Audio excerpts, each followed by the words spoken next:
Shalom, welcome to Up Close and Personal Podcast with me Rebecca Masi and Menara Doa Jakarta.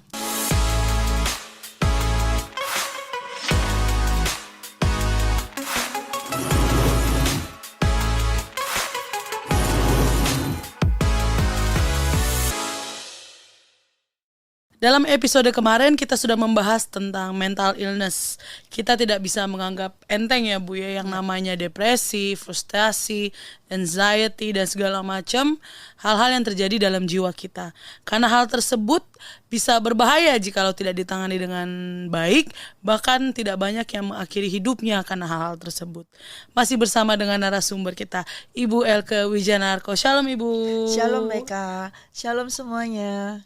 Ya, kemarin pada saat kita membahas tentang mental illness, kita membahas tentang Daud juga ya Bu ya. Ya, betul. Yang saya secara pribadi gitu ya, kayak ngefans gitu ya sama Daud. Karena Daud tuh udah dibilang the man after God's heart. Ya. Dia diurapi Tuhan, tapi ternyata hidupnya itu tidak semudah itu gitu ya. Ya, Karena betul. orang berpikir kalau kita diurapi Tuhan, Smooth gitu ya. iya, hidupnya perjalanan hidup kita kan smooth, diberkati Tuhan, tidak lancar begitu iya, ya. tidak ada sakit penyakit, tidak ada masalah segala macam. Iya. Kita mikirnya gitu kan Iya. kalau misalnya diurapi Iya. oleh Tuhan. Tapi ternyata Daud yang dibilangnya the man after God's heart itu mengalami perjalanan yang naik turun dalam hidupnya Ibu ya. Ya, tetapi yang dialami Daud ini bukan di dalam kerohaniannya yang up and down. Yep. Tapi memang dia di dalam perjalanan kehidupannya dia mengalami berbagai banyak masalah, pergumulan ya, pertentangan ya, pertikaian, kemudian ya permusuhan, orang-orang yang memusuhi dia banyak sekali. Nah, mungkin di situ yang harus kita benarkan dulu ya. Jadi bukan dia secara kerohanian kadang baik, kadang nggak benar, bukan di situnya ya. Iya. Tapi seperti tadi BKK sampaikan, dia adalah orang yang sudah diurapi Tuhan. Dan memang Alkitab sangat mencatat bahwa dia adalah orang yang berkenan di hati Tuhan ya. Bukan berarti kehidupannya itu seperti enak saja, seperti semuanya itu oke, semua ya full of blessing gitu ya, terus jalan itu seperti highway gitu ya, smooth begitu ya, ya ternyata tidak, Iya Bu. ya karena memang tidak demikian ya sistem daripada kerajaan surga. Tidak demikian apa yang Tuhan kehendaki ya. Bukan berarti ketika Tuhan berkenan kepada seseorang, Tuhan mengurapi seseorang dan Tuhan berkenan kepadanya, kemudian orang itu jadi enak-enak saja, orang itu jadi begitu berlimpahnya atau begitu enaknya saja seperti itu. Tidak seperti itu BK. Karena bila itu yang terjadi, maka yang terjadi adalah orang tersebut mungkin secara kehidupannya dia tidak pernah ada mengalami down ya, masalah tidak ada, semuanya jadi up, semuanya up terus. Tetapi dalam kerohaniannya justru akan down. Justru di dalam kerohanian dia akan jatuh. Jatuh dalam apa? Karena dia sudah tidak akan bergaul lagi dengan Tuhan. Karena dia tidak akan berdoa lagi kepada Tuhan. Dia tidak bertanya lagi kepada Tuhan. Karena untuk apa bertanya? Semuanya sudah tersedia. Semuanya oke, fine semuanya. Dan ketika dia mau kebutuhan ini sudah ada semuanya. Lalu memang benar kalau itu terjadi, buat apa kita berdoa? Iya sih. Buat apa kita bergaul bertanya boleh nggak begini? Karena semuanya sudah tersedia semuanya. Nah, ketika Tuhan tahu bahwa tipikal manusia itu bila mengalami suatu state of life, keadaan di mana hidupnya itu seperti smooth seperti itu semua, pasti orang itu tidak akan mau bergaul dengan Tuhan lagi. Pasti kecenderungan daripada setiap orang tidak akan berdoa lagi, bertanya, bergantung lagi kepada Tuhan. Mungkin berdoa ya, cuman seperti berdoa, Tuhan berkati ya aku ini, Tuhan aku mau ke sini ya, pimpin ya. Jadi seperti kayak Tuhan itu disuruh-suruh begitu ya, seperti itu ya. Disuruh jagain rumah ya.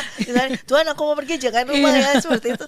Nah, tetapi kalau orang yang mengalami down di dalam garis kehidupannya itu ada masalah, ada persoalan, tentu dia akan selalu bertanya kepada Tuhan. Selalu bertanya, apa yang harus dilakukan? Bagaimana kita mengatasinya? Apa yang harus kukerjakan? Nah, itu bertanya, bergaul, dan itu merupakan kerinduan, dan itu adalah keinginan daripada Tuhan Allah Bapa adalah supaya kita ini komunikasi terus, Iya. supaya kita ini bergaul terus. Ya, pasti deh semua orang begitu. Kalau jujur aja kita nggak usah Iya, benar. ngomong apa namanya jaim. Oh enggak, aku enggak seperti itu. Pasti orang kalau semuanya smooth, semuanya tersedia, nggak bakalan bertanya, betul kan? Enggak. Nggak akan kan? Enggak. Nggak akan bertanya. Untuk apa juga bertanya? Toh sudah ada. Dan Iya. berdoa apa? Kalau misalnya bangun pagi sudah ada makanan, bangun siang sudah ada makanan, semuanya sudah ada, uang sudah ada semua. Dia berdoanya seperti apa coba? Iya, asal biasanya kalau aku ya kayak say thank you juga, iya thank you ya Tuhan, udah gitu Nah, doang. cuma segitu aja, Iya. sekedar formalitas Iya. begitu aja. Oh ya, aku harus berterima kasih kepada Tuhan. Tapi itu kan Tuhan menilai dari hatimu. Iya, betul. Makanya kenapa Tuhan katakan Daud ini adalah orang yang berkenan di dalam hatinya Tuhan. Ya, dia dikatakan bahwa dia itu selalu mengejar apa yang Tuhan kehendaki. Dia selalu mengerjakan apa yang keinginan Tuhan. Ya, berarti Tuhan melihat hatinya dia. Gitu. Tetapi kalau bila seseorang itu hidupnya enak-enak saja seperti tadi BK katakan, ya Tuhan terima kasih Tuhan. Nah hati BK di mana? Pasti nggak mengucap syukur kepada Tuhannya. Iya, Ya, iya. nah itulah yang membedakan Daud dengan orang-orang yang lain. Tidak tercatat memang, tapi bukan berarti Tuhan tidak berkenan ya. Iya. Tapi memang benar-betul apa ya? Remarkable ya, maksudnya Iya. dicatat begitu ya sampai kita juga wow. Mau dong kita kayak gitu Iya, ya kan? mau banget gitu ya Iya, dibilang orang yang berkenan di hati Tuhan Iya. gitu loh. Wow banget ya. Tapi kan si Daud deh. Tapi kan Daud ya Bu ya, itu manusia kayak kita, manusia biasa. Ya. Bisa kok ya ternyata kayak gitu ya Bu ya. Kayak gitu gimana? Ya hidupnya berkenan di hadapan Tuhan. Bisa berarti secara kita nih ya yang sama seperti Daud juga gitu. Bisa dong ya jadi seperti manusia yang berkenan di hadapan Tuhan. Sangat bisa. Karena di dalam kita ada roh Allah. Ya, di dalam Daud yang sudah diurapi, di situ ada roh Allah itu sendiri. Iya. Dengan demikian maka roh Allah inilah yang mengajar kita, yang menuntun kita supaya kita ini bisa melakukan apa yang dikenan Tuhan, apa yang dikehendaki Tuhan. Sebab tanpa roh Allah kita tidak mungkin melakukan apa yang Tuhan kehendaki. Kita akan melakukan kehendak kita sendiri. Dan ketika kita melakukan kehendak sendiri, pasti tidak akan berkenan di hadapan Tuhan. Ya, bukan karena dia Daud ya, karena dia memang dia adalah Daud seperti itu, tetapi karena apa dia bisa melakukan itu? Karena itu tadi dia sudah diurapi. Artinya roh Allah itu ada di dalam dia, ada di atas dia. Dan itulah yang menuntun dia walaupun misalnya dia sempat tergelincir, dia sempat terpleset, ya sempat jatuh. Iya. Tapi pada saat dia jatuh, dia bertanya, dia bergaul dengan Tuhan dan dia minta ampun atas kejatuhannya, atas kesalahan yang dia lakukan. Nah, itulah yang membuat dia berkenan di hadapan Tuhan. Karena ada banyak orang yang tidak sadar juga akan kesalahannya. Dengan tidak sadar akan kesalahannya, bagaimana orang itu bisa minta ampun gitu loh ya. Kadang juga ada yang sadar salah tapi juga nggak minta ampun gitu. Nah itu yang parah lagi. Bener. Ya. Iya benar. Dan di dalam Mazmur gitu ya, Mazmur yang banyak kan ditulis oleh Daud. Daud tuh ada beberapa tertulis tentang dia mengalami kewalahan, tentang dia berbeban berat, masalah, bahkan juga tentang kematian gitu ya, tentang bagaimana dia sepertinya depresi gitu ya, sepertinya sedang mengalami masalah frustasi, masalah berat dalam hidupnya. Dan kita juga kadang tapi si Daud ini bisa mengatasi semuanya itu ya Bu ya. Dan bagaimana ya, sebagai kita kan sama-sama manusia gitu, sama kayak Daud. Kadang kita nggak bisa memanage hal tersebut ya Bu ya. Ketika depresi itu datang, ketika masalah datang bertubi-tubi, ketika ada segala sesuatu yang membuat kita kayaknya aduh gimana gitu ya, kayak udah stres banget gitu ya. Tapi kadang kita nggak bisa memanage hal tersebut seperti Daud gitu ya. Nah, bagaimana ya Bu kita melakukan semuanya, memanage hal tersebut sehingga tidak membuat kita jauh dari Tuhan.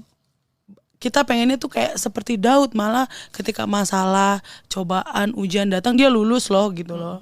Dan dia bisa mengatasi semuanya itu, segala keresahan yang ada di dalam hatinya. Bagaimana dengan kita ya Bu, cara kita memanage hal tersebut sama seperti Daud. Yang saya sering baca di Mazmur dan di dalam kitab-kitab lain yang mencatat tentang kehidupan Daud ya, saya pelajari salah satu yang membuat dia itu signifikan for me ya, bagi aku melihatnya itu adalah kehormatan dia kepada Tuhan. Dia sangat menghormati Tuhan, dia sangat mengagungkan Tuhan ya, dan dia percaya kepada Tuhan. Tetapi dia tidak menjadi orang yang jaim. Itu yang saya baca, saya lihat ya. Dia suatu saat dia juga mengeluarkan unek-uneknya kepada Tuhan. Dia ceritanya terbuka sama Tuhan. Dia lagi marah, dia ngomong dia lagi marah. Dia cerita semuanya, dia menceritakan bahwa musuhnya melakukan ini. Dia ditekan begini, gini, seperti ini. Dia seperti berbicara muka dengan muka kepada Tuhan dan cerita apa adanya. Nah itu yang membuat saya, demikianlah yang Tuhan kehendaki. Ketika dia itu mengalami sesuatu, dia tidak berusaha dengan kekuatannya sendiri. Tetapi dia selalu berlari dan bergantung, bertanya kepada Tuhan. Dan dia menceritakan dengan freely-nya, dengan terbukanya. Dia merasa jengkel, dia merasa marah. Kenapa dibiarkan orang fasik begini? Kenapa Tuhan kok tidak menolong aku? Kenapa aku kok biarkan? Dia mencurahkan itu semua. Tetapi di dalam segala hal yang dia curahkan kepada Tuhan, dia tidak berbuat dosa. Dia tidak mempersalahkan Tuhan. Dalam arti muatannya itu loh. Jadi kadang kalau kita ngomong, kadang kita suka ada muatannya itu ya, nyalahin Tuhan maksudnya, gitu. Tuhan terima kasih Tuhan, terjadilah kehendak-Mu. Tetapi dalam hati, kenapa kok ini terjadi? Masih gitu. Tapi kalau Daud ini dia mengungkapkan, ini coba kita baca di dalam Mazmur 22 ya. Di sini dia ketika merasa ditinggalkan, dia mengalami masalah ya. Allahku, mengapa engkau meninggalkan aku? Aku berseru tetapi engkau tetap jauh dan tidak menolong aku. Allahku, aku berseru-seru pada waktu siang, tetapi engkau tidak menjawab. Dan pada waktu malam, tetapi tidak juga aku tenang. Padahal engkaulah yang kudus, yang bersemayam di atas puji-pujian orang Israel. Nah, kalau baca terus, ya, dia kemudian kayaknya mengeluarkan itu unek-uneknya. Tetapi dia di ayat 9, ia menyerah kepada Tuhan. Biarlah dia yang meluputkannya. Biarlah dia yang melepaskannya. Bukankah dia berkenan kepadanya? Ya, engkau yang mengeluarkan aku dari kandungan. Engkau yang membuat aku aman di dada ibuku. Kepadamu aku diserahkan sejak aku lahir. Sejak dalam kandungan ibuku, engkaulah Allahku. Janganlah jauh daripadaku, sebab kesusahan telah dekat. Dan tidak ada yang menolong aku. Ya, terus seperti itu. Dan kemudian dia mengucapkan semuanya dengan bebas seperti itu. Dan dia juga berkata di ayat yang ke-23. Aku akan memasyurkan namamu kepada saudara-saudaraku. Dan memuji-muji engkau di tengah-tengah jemaah. Kamu yang takut akan Tuhan, pujilah dia. Hai segenap anak cucu Yakub, muliakanlah dia. Dan gentarlah terhadap dia, hai segenap anak cucu Israel. Sebab ia tidak memandang hina ataupun merasa jijik kesengsaraan orang yang tertindas. Dan ia tidak menyembunyikan wajahnya kepada orang itu. Dan ia mendengar ketika orang itu berteriak minta tolong kepadanya. Karena engkau, aku memuji-muji dalam jemaah yang besar. Nasarku akan kubayar di depan mereka yang takut akan dia. Orang yang rendah hati akan makan dan kenyang. Orang yang mencari Tuhan akan memuji-muji dia. Biarlah hatimu hidup untuk selamanya. Nih dia di sini. Segala ujung bumi akan mengingatnya dan berbalik kepada Tuhan. Segala kaum di bangsa-bangsa akan sujud menyembah di hadapannya. Sebab Tuhanlah yang mempunyai kerajaan. Dialah yang memerintah atas bangsa-bangsa. Ketika dia sepertinya mengeluh, sepertinya komplain. Tapi dia tidak ada muatan mengeluh dan komplain. Tapi dia ini menceritakan. Walaupun memang Tuhan itu pasti sudah melihatnya. Tetapi disinilah hubungan itu yang dicari oleh Tuhan. Ya, suatu saat kita berkata, Tuhan, Engkau sudah tahu semuanya, aku jadi nggak usah berdoa deh. Kan seperti itu kita. Kadang Kita ya. pikir Tuhan kan ngelihat aku, ngapain aku? Tapi Tuhan mau kita ini ada komunikasi dengan Dia, seperti yang dilakukan oleh Daud. Iya. Dia bertanya, kenapa sih Tuhan, kok nggak tolong aku? Kok aku dibiarin deh, kayaknya aku berseru-seru kok nggak ada jawaban, ya kayak seperti itu. Tapi itu bukan mengeluh. Tidak ada muatan mengeluh, tapi seperti seorang anak kepada bapa, seorang sahabat kepada sahabatnya, kemudian seorang kekasih. Kenapa sih kok nggak jawab teleponku? Kenapa sih kok nggak dibalas-balas? Ayo dong, aku jadi kayak ada merajuk, ya seperti itu. Bukan mengomel, bukan mengeluh, tapi ada merajuk. Ada seperti suatu permohonan yang dasarnya adalah kerendahan hati. Dan kemudian dia meninggikan Tuhan. Dan dia percaya karena Tuhanlah yang punya kerajaan itu. Dia kembali ingatkan, aku ada saat ini, engkau sudah tahu. Dan aku tahu sejak di kandungan ibuku, itu sudah engkau pilih. Nah dia ingat itu lagi semuanya. Jadi dia itu menceritakan semuanya seperti itu. Tidak ada kandungan ini ya Bu ya, menyalahkan Tuhan. Karena kebiasaan kita, bukan kita ya, aku ya Bu ya. Misalnya aku lagi nih, tapi ujung-ujungnya aku bilang, kenapa Tuhan? Terus yang Daud tuh kalau ngomong apa curhat, kadang aku nggak bisa terbuka, walaupun aku tahu ya Tuhan betul. Udah tahu segala sepak terjang aku, Tuhan tahu lah ya sampai ke dalam-dalam. Tapi kan cuman kita harus ngomong gitu ya. Ya itu kan kalau kita ngomong tuh berarti kita ada komunikasi, itu yang dikehendakinya. Kadang kayak tuh Tuhan tahu sebenarnya dosa aku minta ampun, tapi aku nggak spesifik gitu ya, bilang betul. Tuhan ampuni dosaku ya, udah amin. Tapi kan apa gitu ya, dan ternyata itu yang dilakukan ini Daud. Salah satu baca ya. Sebenarnya banyak kalau kita baca tuh kadang-kadang dia seperti yang ngomel, tapi tidak. Kayak kenapa sih Tuhan kok dibiarin orang fasik itu begitu ya, berjaya orang fasik. Tapi dia tidak ada muatan marah atau benci atau mengeluh atau kenapa seperti. Tapi dia seperti hanya kayak ngomong. Kenapa mau mencari tahu apa jawaban Tuhan gitu loh, seperti itu. Betul-betul dia pengen tahu apa jawaban Tuhan. That's why dia berkenan ya Bu di hadapan Tuhan. Makanya itu Tuhan katakan itu karena apa? Kalau saya baca di terjemahan yang Amplify ya, tentang bahwa dia di dalam ini ya, apa namanya, di Kisah Rasul 13 ya, ayat 23 ya. Kisah Rasul 13 ayat 23 ya. Nah di situ a man after my own heart ya, who will do all my will and carry out my program fully. Jadi dia bukan hanya berkenan kepada Tuhan. Tuhan berkata, Daud ada orang yang berkenan kepadaku, yang aku berkenan kepadanya. Kenapa? Karena dia selalu akan melaksanakan seluruh programku full. Gak dikurangi, gak dipilih-pilih. Kadang-kadang kehendak Tuhan kita ada yang kita potong ya. Oh ya Tuhan, mau ini kita kurangin. Ini aja deh ya Tuhan yang aku lakukan gitu ya. Tapi Daud tidak semuanya. Ya, dia melaksanakan ya, carry out my program fully. Nah, itu dia. Makanya itu Tuhan berkata, aku sangat berkenan kepada dia.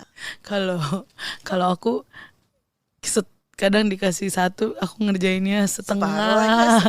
Ntar yang ini aku cicil ya Tuhan ya, atau gimana. Tapi ternyata Daud full. Dan banyak sekali tokoh-tokoh di Alkitab yang dibilang melakukan seperti yang Tuhan bilang gitu. Kehendaki semuanya. Jadi ketika dia melakukan kesalahan kemudian ditegur oleh Nabi Nathan melakukan dosa ya, ketika dia berzina dengan Betseba sampai dia membunuh suaminya, dia langsung enggak, ya deh aku minta ampun karena ini, tapi dia langsung total minta ampun.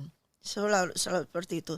Dan tidak ya ntar aku berubah nanti ya separuh-separuh, bentar-bentar sambil jalan berubah ya. Kita kan ada yang kayak gitu ya. Ya deh ntar deh kalau sabar ya segini dulu aja, ntar pelan-pelan belajar lagi, nanti tambah lagi gitu kan. Tapi dia pada saat itu juga begitu ditegur langsung berubah, langsung bertobat. Nah namanya pertobatan itu langsung 180 derajat.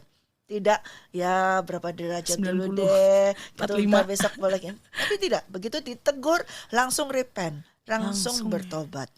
Iya ya. Kadang kita kalau ditegur ya ntar Iya. ntar deh tunggu seminggu lagi Iya, iya, gitu, iya. baru tobat gitu ya Bu. Ternyata yang dikehendaki Tuhan adalah yang seperti Daud ini ya Bu ya, Iya. yang langsung dikasih tahu dia langsung bertobat. Nah di 2 Samuel 12 ayat 20 sampai 23 di situ ditulis tentang Daud yang kan setelah dia punya anak dari Batsheba itu, anaknya sakit ya Bu ya. Lalu dia berdoa, dia berpuasa, nggak mandi segala macam. Lalu setelah anaknya meninggal, dia bangun, berurap, makan segala macam, sampai penjaganya bingung kok pada saat sakit raja bersedih, tapi pas dia sudah meninggal anaknya, raja malah makan apa segala macam. Dan di situ dibilang Daud bilang kalau ya kali-kali aja Tuhan mendengar doaku, dia bilang gitu kan. Nah kadang kita minta sama Tuhan aku begini. Ada ekspektasi Bu ketika kita minta ya, misalnya aku minta apa, aku punya ekspektasi tersendiri. Tapi ternyata Tuhan jawabnya tidak sesuai dengan ekspektasi aku. Itu yang membuat aku merasa kayak, kok Tuhan gini sih gitu loh. Kok mungkin sebenarnya Tuhan udah jawab, cuman aku nggak ngerti gitu ya. Jadi mana menunggu-nunggu padahal udah nih gitu. Nah bagaimana kita bisa dan itu yang bisa membuat kita stres kadangnya, depresi gitu, kadang nggak sesuai dengan ekspektasi kita. Nah bagaimana kita ya Bu dengan kita maksa gitu ya kan, supaya kita Tuhan menyesuaikan jawaban Tuhan dengan ekspektasi kita. Nah bagaimana tuh menurut Ibu kalau misalnya apakah ya udahlah kalau misalnya gini dilowerin dah ekspektasinya atau gimana, atau seperti Daud gitu ya Bu ya, yang ya udah saya kan udah berusaha ya ternyata anaknya meninggal juga, ya udah gitu. Atau bagaimana ya Bu ketika kita lagi ada di posisi seperti itu dengan masalah kita gitu. Ya, yang dilakukan Daud itu bukan hanya ya udah begitu saja, tetapi dia sangat berbeda. Perasaan di dalam hatinya dia itu yang dilihat Tuhan. Dan dia tahu ketika dia mengalami masalah itu, dia tahu itu adalah karena akibat daripada dosanya dia. Segala sesuatu ada konsekuensi dosa. Walaupun Daud sudah bertobat, mengakui dosanya, tetapi ada konsekuensi dari tobat tersebut. Nah, dia tetap berdoa. Di sini dia bukan berdoa itu maksa sama Tuhan. Bukan dia itu kayak inilah keinginanku udah kayak gini, aku sudah bertobat kan, nah ini maksa ini. Tapi dia itu melakukan apa? Yang dikehendaki oleh Tuhan. Artinya gini, itulah buktinya bahwa dia itu sudah bertobat. Itu malah membuat bukti bahwa dia ini sudah bertobat. Bukan dia memaksakan lagi kehendaknya, tapi justru dia bertobat dengan apa? Menyerahkan bahwa segala sesuatu itu ada di tanganmu. Segala sesuatu yang aku hadapi, yang aku miliki, semuanya termasuk anak, termasuk semua itu adalah milikmu. Dan di sini aku bertobat artinya menyerahkan kepadamu. Dengan dia berdoa ketika anak itu sakit, dia berdoa. Bukan dia memohon hanya supaya sembuh saja, tapi dia menyerahkan anak itu kepada Tuhan. Nah, selanjutnya dia berserah, tergantung kepada Tuhan. Apa yang kau kehendaki? Kalau Tuhan mengendaki anak itu sembuh, bukan karena dia berdoa, bukan karena dia mohon, nangis, nggak makan, nggak minum, bukan karena itu, tapi karena Tuhan yang mengasihinya. Tetapi kalau Tuhan tidak menjawab anak itu sembuh, itu pun bukan berarti hidupnya dia berakhir, dan itu pun bukan berarti hidup pergaulan dia dengan Tuhan putus dah. Tidak, justru makanya itu sesuatu. Kalau kita melihat, kok aneh, seorang bisa gini. Nah, justru dia tahu, inilah dikehendaki Tuhan ketika anak itu sudah meninggal. Berarti itulah kehendak Tuhan. Dan kehendak Tuhan untuk aku adalah, aku harus bangkit dan aku harus bersuka cita. Dan aku mengerjakan kembali segala programnya dia. Nah, itu yang dia lakukan. Berarti kalau kita ada seperti itu, ya kita cari aja. Kita mencari kehendak Tuhan. Berserah, menyerahkan semuanya kepada kehendak Tuhan. Dan kita mengikuti. Kalau misalnya seperti itu, makanya sudah meninggal, berarti itu kehendaknya Tuhan. Tapi bukan berarti aku juga ikut meninggal. Terus aku juga ikut nambah nangis. Tapi tidak selesai sampai di situ. Ada pekerjaan lain yang harus aku kerjakan, yaitu pekerjaannya Tuhan. Program-programnya Tuhan yang harus aku kerjakan banyak. Nah, dia harus bangkit dan harus melaksanakan dan menyelesaikan seluruh program Tuhan itu. Sekalipun dia harus melihat, mengalami anaknya meninggal. Iya. Sekalipun di dalam masa hati mungkin sedih, tapi dia tidak sedih karena dia lihat dari sudut pandang Tuhan. Itu yang terpenting. Kadang-kadang kita melihat dari sudut pandang Kita sendiri, Ya. Kalau kita melihat dari sudut pandang kita, berarti kita tidak bergaul dengan Tuhan. Kita tidak menyerahkan kehendak kita kepada Tuhan. Itu cuma omong doang, ya. Tuhan, aku serahkan hidupku kepadamu, kehendakmu saja. Tapi giliran tidak dijawab, kemudian kita jadi down misalnya seperti itu ya. Itu nggak sesuai. Tapi Daud tidak, dia menyerahkan sejak dari awal, sejak ada pertobatan, dia bertobat, kemudian anak itu sakit, dia tetap menyerahkan kepada Tuhan. Dan dia tetap berdoa, memohon kepada Tuhan. Kemudian kalau Tuhan tidak menghendaki, dia tetap bangkit dan melanjutkan pekerjaan Tuhan. Dan dia tetap percaya, itu semua adalah kehendak Tuhan. Amin. Luar biasa sekali. Iya. Raja Daud ya, raja kedua orang Israel. Enggak salah kalau Tuhan berkata, He is the one who after my own heart. Yes. Ya kan? Betul. Yang melaksanakan seluruh programku, tidak dikurangi, tidak dipotong, tapi semuanya dilaksanakannya. Dan ia bergaul karib dengan Tuhan. Bergaul karib dengan Tuhan. Wow, itu yang harus kita tiru. Ya, kita betul. harus mau seperti itu. Betul sekali. Oke. Selalu hidup bergaul dengan Tuhan setiap hari. Amin. Terima kasih Ibu. Makasih Beka. Kita belajar banyak hari ini soal Daud. Puji Tuhan. Ya, sampai di sini dulu podcast kita pada hari ini. Terima kasih untuk support Bapak, Ibu, Saudara, Saudari sekalian. Jangan lupa di like, subscribe, dan nyalakan lonceng. Dan share podcast Up Close and Personal. Be ready for He is coming. God bless you.